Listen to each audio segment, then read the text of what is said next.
Okay, welcome back mga scalper. Gala Technical Analysis.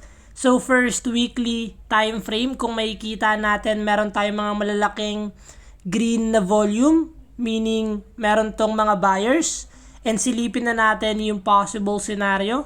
Currently, kung makikita natin, lumilipad yung gala, and kung makikita natin, it's forming symmetrical triangle. Kung makikita natin sa daily mas malinaw, it seems na magkatulad sila halos ng chart ng Jasmy, pero yung Jasmy nakita natin nagkaroon siya ng breakout sa taas and lumilipad siya currently. So it's the same scenario lang rin kay Gala, but yung possible scenario natin dito, since this is a symmetrical triangle, kung saan yung magiging breakout ng key level natin, the moment na ma-break niya yung trendline resistance natin, it's only a continuation ng uptrend momentum sa big picture. But the moment na basagin niya naman yung trendline support natin, possible magkaroon pa tayo ng retracement and bumagsak pa to.